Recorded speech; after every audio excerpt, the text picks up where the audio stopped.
आ भी कैसे सकता है? अभिनव ने सांस छोड़ते हुए कहा। अब क्या डिमांड कर रहे हैं वो हमसे?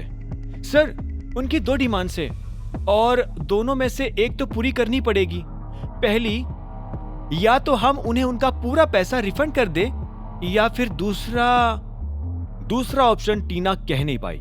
उसके गले में ही शब्द अटक से गए। उसे घबराते देख अभिनव उससे ऊंची आवाज में पूछ पड़ा, या फिर दूसरा क्या? आखिर निखिल वेंचर्स की दूसरी डिमांड क्या हो सकती थी? WW प्रोडक्ट्स के CEO जयवीर मायरा से कल की मीटिंग में क्या बात करने वाला था? क्या चिराग का अभिनव के खिलाफ बनता प्लान सफल हो पाएगा, या फिर वो भी सनी की तरह ही मुंह के बल गिर जाएगा? क्या होंगे इन सभी सवालों के जवाब? जानने के लिए सुनते रहिए आगे। जयवीर के पैसे ना देने के साथ साथ अब अभिनव की कंपनी पर एक और प्रॉब्लम आ गई थी, जिसमें निखिल वेंचर्स नाम की कंपनी उन्हें हैकिंग के इल्जाम में कोर्ट ले जाना चाह रही थी।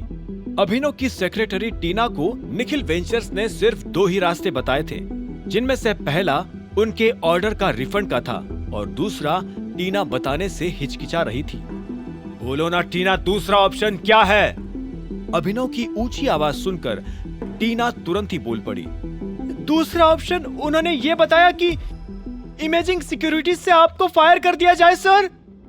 टीना का खुलासा सुनते ही अभिनव को ज्यादा शौक तो नहीं लगा, पर वो हैरान जरूर हुआ। उसे पता था कि दूसरा ऑप्शन यही है, लेकिन वो हैरान इस बात से था कि अब कौन उसके खिलाफ चालबाजियां चल रहा था।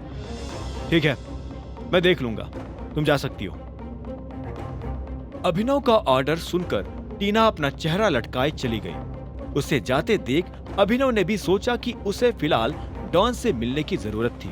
उसे ये भी पता था कि निखिल वेंचर्स में कोई चोरी नहीं हुई है और वो जरूर ही उसी के खिलाफ चल रही प्लानिंग का एक झूठ है। शाम होने को आई। अभिनव ऑफिस से निकलकर डॉन को फोन लगाने ही वाला था, इसी वक्त सामने से उसी का फोन आने लगा।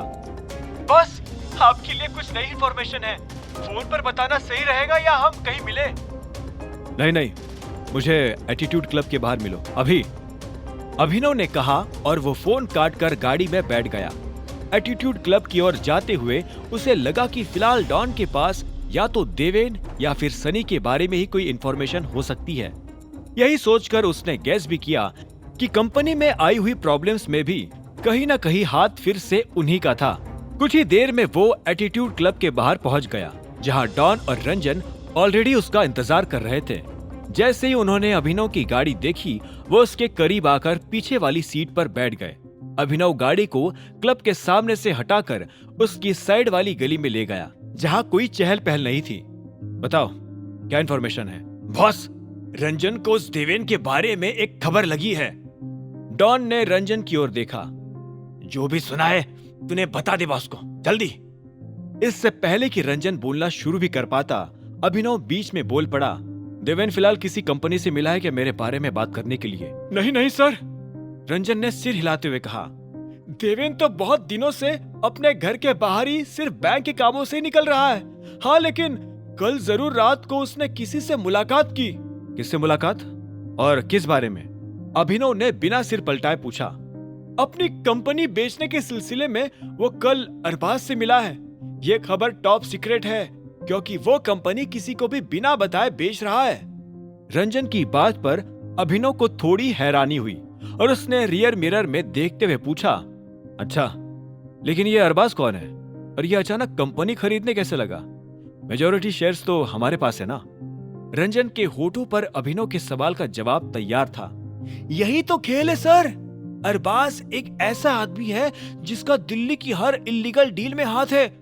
वो दलाल किसी भी कंपनी या प्रॉपर्टी को खरीद बेच सकता है, भले उसमें कितने भी लफड़े हो। उसे खरीदने के लिए बस मालिक से कागजात चाहिए और खरीदार से पैसे। बंदा बड़े लेवल पर खेलता है, इसीलिए उसकी पुलिस और पॉलिटिशियंस में भी सेटिंग है। अभिनव ने रंजन की बात सुनकर अपनी भौहें ऊंची करके पूछा, तो तुम कह रहे हो कि हमारे पास भले ही डीके कॉर्पोरेशन के 70% शेयर्स हो, मगर उसके बावजूद भी ये अरबाज उसे खरीद लेगा? अभिनव के सवाल पर डॉन तुरंत बोल पड़ा, जी बॉस, जब तक देवेन के पास भी डॉक्यूमेंट्स होंगे, अरबाज कुछ ना कुछ जुगाड़ बैठा लेगा। वैसे पेपर्स है किसके पास कंपनी के? आपके पास क्या देवेन के? आगे की कहानी जानने के लिए देखें अगला एपिसोड सिर्फ पॉकेट एफएम के यूट्यूब चैनल पर और द रिटर्न ऑफ टाइगर के सारे एपिसोड्स को सुनने के लिए डिस्क्रिप्शन में दी लिंक से डाउनलोड करें पॉकेट एफएम ऐप।